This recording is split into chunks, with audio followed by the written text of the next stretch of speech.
Hello friends, I welcome all of you on my YouTube channel C. Abhishek Sharma. I am C. Abhishek Sharma. Once again welcome you with my new video, which is section 54 benefits. So section 54 benefits is what is this? Why this video is so important for you? So the main objective is that so many of clients are asking when they are sell their properties and they got the money from the buyer, but they don't really know how can we get the income tax exemptions for the money they have taken as a sales consideration from the buyers. So section 54 cover under the capital gain head. There are 5 heads: income from salary, income from business and profession, income from house property, income from capital gain, and income from other sources. So section 54 basically this is the exemptions, means this is the benefit given by the central government or income tax department to a assessee. If following conditions are satisfied, so definitely he can get the benefit of it. So what are those benefits? Who are the person eligible for that? What is the time period? What are the term and condition? We will discuss. I hope this will bring you a very good knowledge and it helps you a lot if you are going to sell your property in futures. So let's go without wasting any time. Friends, section 64, I try to give a brief overview about these sections. So let's discuss one by one. Eligibility is the first criteria. So it is applicable for the individual and a Hindu undivided family. So it means it does not applicable for a companies, firms, partnership firms, LLPs, or society, artificial judicial persons. Type of assets. So as we know, in the under the head of the income from capital gain, there are two type of criteria of assets. First is short-term assets. Second is long-term assets. From first up, if any transfer take place from 1st April 2017, so the period is 12 month, 24 month, and 36 month.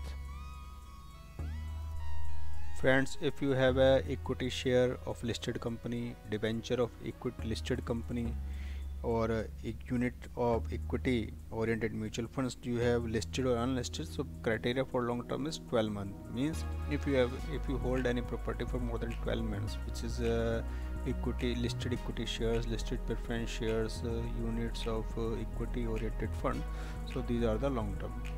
In case of building and property, if you have hold any building or property for more than 24 months from the date of its transfer, so it is a long term. Why I am saying this? Because the section 54 is applicable for the long term residential house property. It means if a builder or a person have only structures, means it has a walls and then plasters and no furnitures, means that residential unit is not eligible, not suitable for to resides a family or a person, so you cannot avail the exemption under section 54. All such facility which is important to reside in any particular buildings, it is called residential house property. Benefit of exemptions: acquire of residential house property. It means whatever the sales consideration you receive from the existing property, you must have to invest in the residential house property. If it is not a residential house property, you cannot avail the exemption of it. Time frame, very important. So there are 3 criteria. If you meet any of these 3 criteria, so you can get the exemptions. What are those criteria? Suppose you purchase a property within a 1 year before the transfer of the existing property, you can get the exemptions. If you purchase a property within a 2 year after the date of transfer of this existing residential house property, you can get the exemptions.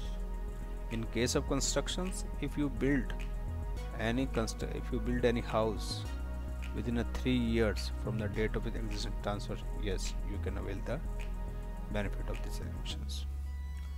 How much amount I can avail? That is the next question. So in that case, whatever amount you invest in the new residential house property or a capital gain. So over here, what is the capital gain? In case of long term assets, the capital gain would be whatever the sales consideration, means the sale amount you receive from the buyer minus cost of improvement plus cost of acquisitions. You have to make the indexations. We will see, I will tell you then how can we do the indexations in my forthcoming videos. Then the difference between the sales consideration less cost of improvement less cost of acquisitions, it would be your capital gain. Simple concept. Whatever, if you sell something, so you have to acquire first. So the total sales minus total purchase is equal to your profit. The same concept is here, but with a different concept. Then revocation of exemption limit. And what are those circumstances under which you have to pay back to the government, you have to pay the tax on the capital gain you earn. So there's only one condition: if you transfer that newly acquired residential house property within a 3 year from the date of its transfer, so it would be considered as a capital gain in the year in which you sell this newly acquired property. So there is a big you can say there is a very huge loss for us if I sell this property within 3 years. How? Whatever your sale considers from the newly acquired property, you have to deduct from the cost whatever the exemption you avail when you sell your older property. Okay, suppose you acquire a new property 100 rupees and you took the exemptions of 20 rupees at the time when you acquired this property. So this 20 rupees you have to deduct from the cost of acquisitions. It will reduce your cost of acquisitions, and then you have to calculate the capital gain, and this capital gain would be considered as a short-term capital gain on which you have to pay around 30% of tax. Sorry.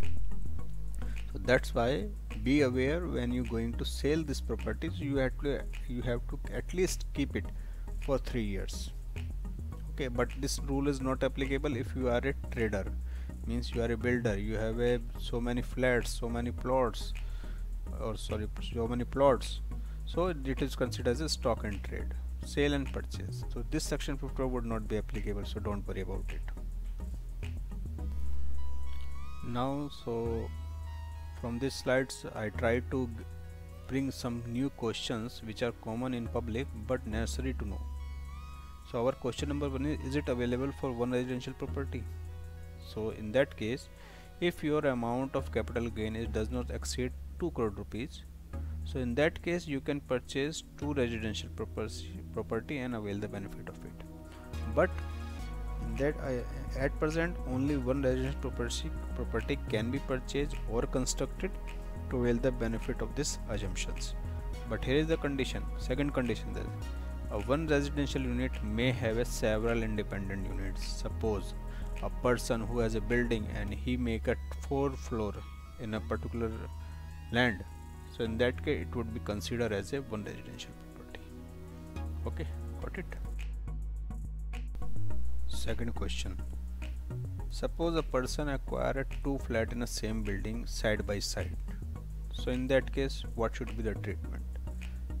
So the same, it would be considered as a single residential unit, and the SSC can avail the benefit of under section 54 to claim the capital gain exemptions.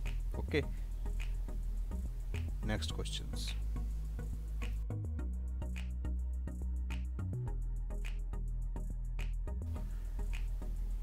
Time limit of construction period.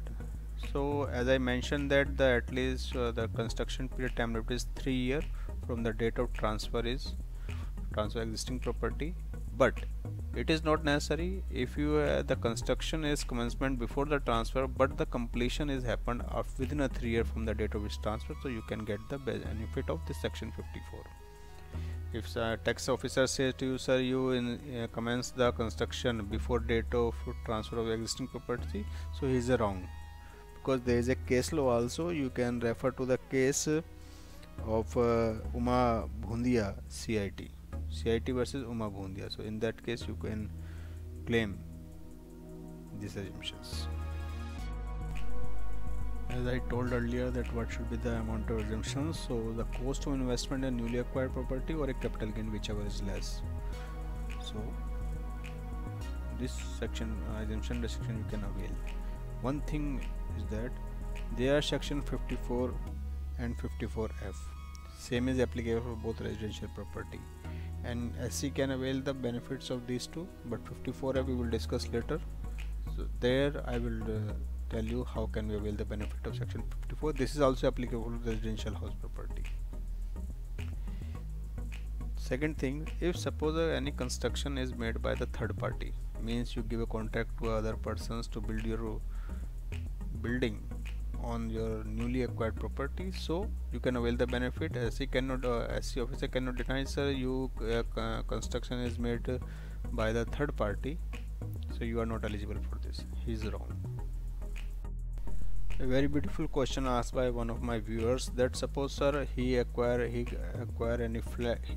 flat which is not completed as of now, and builder is not ready to construct further because of financial problem of it. In that case, can he avail the benefit in this under section 54? Yes, he can avail the benefit, because the situation is not under the control of the SSC. This is the situation which arises due to the incompetency of the builders, so he can avail the exemptions over it. Now this is the most important question: what if he does not invest this amount in a new residential property? So there is a one concept, capital gain deposit scheme.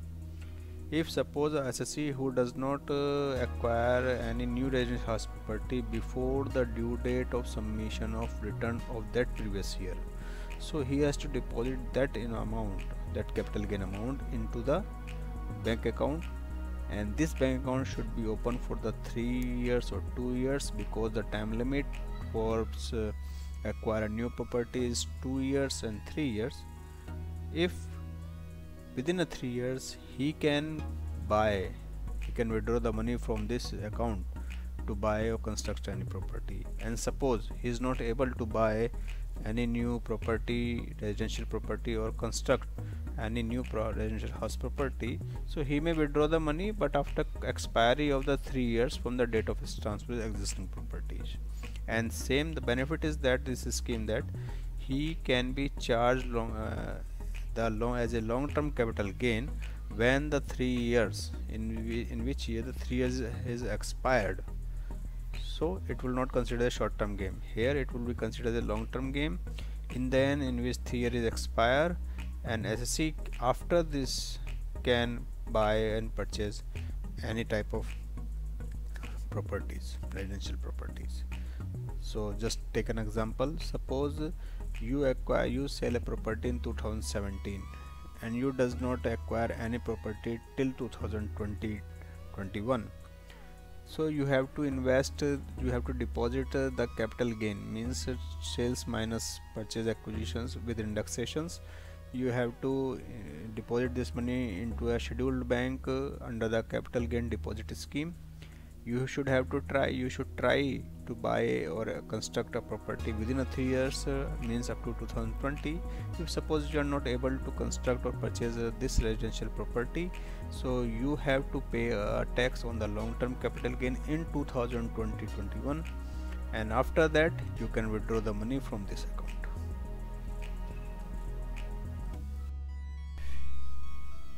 What if the new residential property is sold by the SSC within a 3 year from the date of its acquisitions? So it would be considered as a short-term capital gain, and the SSC, means short-term gain. So what is the loss for the SSC? It has to pay a tax at the rate 30%, and no indexation would be allowed. Although there is a 24-month criteria is available, but it has to pay a short tax on as a short-term capital gain. So I would suggest you don't sell the property at least for 3 years if you get the exemptions under section 54, and you have to deduct this capital gain exemptions from the cost of acquisition of newly residential house property. So it would be a biggest loss for you guys, so please take note of it. So this is all about section 54, guys. I hope you enjoy a lot this video, and I try to cover all the important topics which is necessary to know for the normal public, because income tax is very complex. No normal public cannot be normal public cannot be easily understand the concept of the income taxes. So I request you, whenever you are going to sell your residential property, must think about section 54. It will be helpful to you. You will get the benefit of your capital gain. So thank you so much guys. We will meet again with more interesting videos.